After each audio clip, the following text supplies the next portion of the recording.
안녕하십니까. 저는 계명대학교 동산병원 심장내과의 허승호입니다. 주로 중재시술 분야를 담당하고 있습니다. 네, 안녕하십니까. 저는 계명대학교 동산병원 심장내과의 이철현입니다. 그래서 같이 중재시술 쪽으로 전담해서 일을 하고 있습니다. 안녕하십니까. 함께 중재시술 맡고 있는 계명대 동산병원 심장내과 윤혁준입니다. 오늘은 탑이 시술에 있어 한 팀으로 시술을 진행하고 있는 윤혁준 교수님과 이철현 교수님을 모시고 대동맥팍막 협착증이란 어떤 질환이며 진단과 치료가 어떻게 이루어지는 데에서 알아보도록 하겠습니다.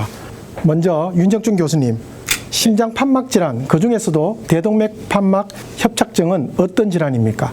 예, 대동맥판막은 이제 심장이 펌프질을 할 때 이 펌프질이 돼서 피가 뿜어져 나가는 그런 통로가 대동맥판막이 됩니다. 그런데 이제 그런 판막이 나이가 들거나 하면 이게 좁아지는 현상이 생기게 됩니다. 그래서 이제 마치 치약 뚜껑에 치약이 다 말라붙은 것처럼 굉장히 세게 짜내도 치약이 잘 안 짜지는 것과 같은 이제 그런 상황이 몸 안에 발생하는데 그게 바로 이제 대동맥판막 협착증이라고 할 수 있습니다. 네. 그럼 대동맥판막 협착증의 원인은 무엇이며 또 어떨 때 의심하고 또 이럴 경우에 진단과 치료는 어떻게 되는지 이철현 선생님 말씀해 주십시오. 일단 대동맥판막 협착증이 일어나는 이유는 어렸을 때 선천적으로 알았던 류마티스 열이나 원래는 3개로 구성되어 있어야 하는 대동맥판막이 2개 정도로 선천적으로 한 1~2% 정도 그렇게 태어나는데 태어나면서 마모가 빨리 진행되면서 점점점 좁아지는 그런 것들이 있고, 또는 아까 윤혁준 교수님께서 얘기해 주신 것처럼 나이가 들어가면서 온몸 혈관에 칼슘이 쌓이고 석회화가 일어나면서 온 몸으로 사실은 피를 보내는 가장 중요한 문인 대동맥판막이 좁아지는 경우가 있습니다. 그런 퇴행성 대동맥판막 협착증이 있습니다. 사실은 아까 앞서 얘기 드린 류마티스 열이나 그 다음에 선천성으로 이업인 그런 이업성 대동맥판막 협착증은 주로 젊은 나이에 오기 때문에 그런 환자들은 저희가 보통은 수술로 치료를 하게 되고, 그 다음에 마지막으로 얘기 드린 퇴행성 대동맥판막 협착증 같은 경우에는 나이가 들면 들수록 생길 확률이 더 크기 때문에 저희가 평균 여명이 예전에 사실은 70대, 60대 정도밖에 안 되던 시절에는 사실은 많지가 않았지만 점점 나이가 들면서 고령화가 되면서 이제는 80세, 90세 이런 환자분들이 많아졌기 때문에 전체적으로 국내에서도 대동맥판막 협착증의 진단 빈도가 굉장히 늘고 있습니다. 이런 환자들이 어떤 증상을 겪냐면 오르막길 올라가고 계단 올라가고 할 때, 언덕 고바위를 넘어가거나 할 때 숨이 차거나 가슴에 흉통이 생기거나 또는 갑자기 실신을 하거나 하는 것으로 많이 저희가 진단이 되고, 혹은 요즘에는 여러 가지 수술들도 많이 진행을 하기 때문에 정형외과 같은 데서 고관절이 부러져서 저희가 초음파를 수술 전에 볼 때 그렇게 무증상으로 발견되는 경우도 있습니다. 그래서 이렇게 발견된 경우에는 대동맥판막 협착증에 대해서 저희가 치료를 고려를 하게 되는데, 대동맥판막 협착증은 알기 쉽게 얘기를 하면은 숨을 쉬는 목에 밧줄을 졸라매는 것과 똑같습니다. 그래서 일반 다른 판막증과는 다르게 약물 치료가 거의 의미가 없습니다. 왜냐면 그냥 목이 졸라져 있는 상태에서 환자한테 산소만 준다고 해결이 되지 않는 것처럼 그 밧줄을 끊어야지 해결이 되는 거라 어떤 방식으로든 그 좁아진 부분을 틔워주는 게 제일 중요합니다. 그래서 여태까지 사실은 계속 진행돼 왔던 고식적인 저희가 수술적인 개형 수술에 의한 치료, 최근에는 이렇게 고령인 환자분들, 막상 수술이 필요한 시점에 수술을 하기가 쉽지 않을 수가 있으므로 이런 환자들을 대상으로 저희가 시술적인 치료를 하는 경피적 대동맥판막 치환술이 대두가 되고 있습니다. 네, 감사합니다. 그럼 말씀 주신 대로 전통적으로 흉부외과에서 대동맥판막 협착증을 치료하는 수술적 방법과 시술을 통해서 대동맥판막 협착증을 치료하는 탑이 시술 방법이 있는데요. 그럼 두 방법의 선택 기준이 어떻게 되는지 궁금하고요. 또 현재 두 가지 방법으로 치료받는 비율이 어떻게 되는지 윤혁준 교수님 좀 말씀해 주십시오.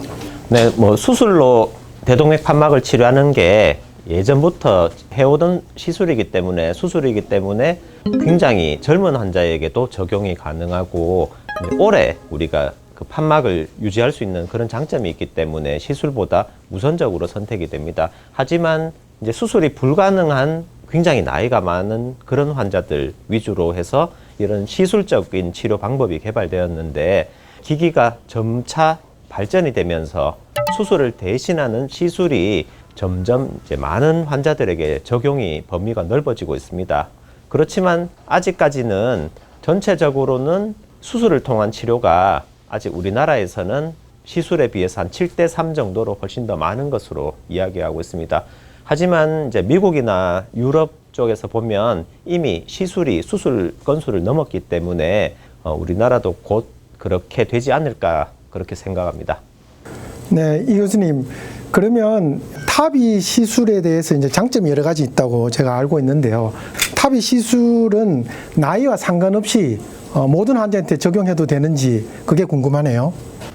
탑이 시술 같은 경우에는 사실은 조직 판막을 사용을 합니다. 아까 얘기 드렸던 뭐 선천적으로 이업성 대동맥 판막 협착증 류마티스열 같은 경우에는 어린 나이에 오기 때문에 조직 판막을 사용하게 되면은 보장할 수 있는 기간이 10에서 15년 정도이기 때문에 사실은 30, 40대에 그걸 하게 되면 필연적으로 저희가 재수술을 해야 되기 때문에 그런 젊은 환자들한테는 조직 판막을 사용하지 않고 기계 판막을 사용합니다. 그래서 기계 판막이 어찌됐건 반영구적이고 그렇게 유지를 할 수 있지만 하나 기계 판막에서 약간 아쉬운 점은 저희가 기계 판막을 장착을 하게 되면 와파린이라는 약을 항응고제를 복용을 해야 됩니다. 근데 와파린이라는 것은 저희가 피 검사를 2개월, 3개월마다 하면서 다른 음식이나 약과도 연관성이 좀 많이 있기 때문에 사실 외래에서도 저희가 조절하기가 쉽지 않은 약이어서 영구적으로 좋긴 하지만 사실은 약물을 조절하기가 힘든 점이 있어서 애로사항이 있습니다. 그래서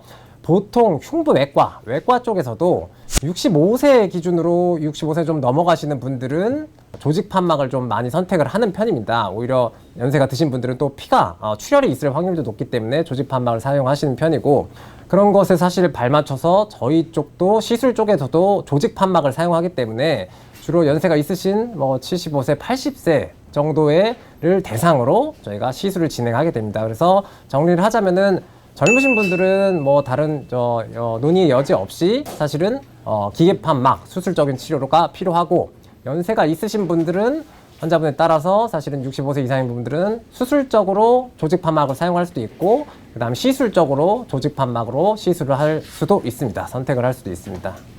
네. 최근에 들어와서 이런 그 대동맥 판막 협착증에 있어서 치료 방법인 수술적 치료와 탑이 시술적인 방법의 이야기 그 기사들이 많을 저희들이 접할 수 있는데요. 이 기사를 접하다 보면 심장 통합 진료가 중요하다고 이야기가 나오고 있는데요. 심장 통합 진료라는 게 무엇이며 또한 이게 왜 중요한지 이 선생님 한 번 더 말씀해 주시면 좋겠습니다. 예, 가장 중요하게 그 전체 저희가 가이드라인에서도 얘기를 하는 부분이 하트팀 디스커션, 그래서 심장에 관련된 모든 분야의 전문가들이 모여서 같이 상의하는 부분이 제일 중요합니다. 저희가 시술을 하는 심장내과 혹은 흉부외과 교수님도 시술을 하기도 하시니까요. 그래서 수술적인 견해, 그 다음에 시술적인 견해, 그리고 영상의학과 선생님, 마취과 선생님, 그래서 전반적으로 다 모여서 사실은 저희가 캐치하지 못했던 부분들도 굉장히 흉부외과 교수님에 대해서 얘기를 많이 해주시고 영상의학과 교수님 같은 경우에도 요 환자는 사실은 시술적으로 치료가 좀 불가능할 수도 있겠다. 좁은 부분도 있고 그 다음에 맞지 않는 부분도 있다는 것을 좀 얘기를 해주시면서 이렇게 치료가 사실은 시술적으로 불가능할 경우에는 저희가 뭐 수술적으로도 얼마든지 치료를 할 수가 있기 때문에 한 방향으로만 생각을 해서 치료를 결정하는 것은 사실 하지 말라라고 가이드라인에서 얘기하고 있고 그래서 저희 쪽도 사실 시술 결정을 할 때 서로 모여서 상의하는 게 가장 중요합니다.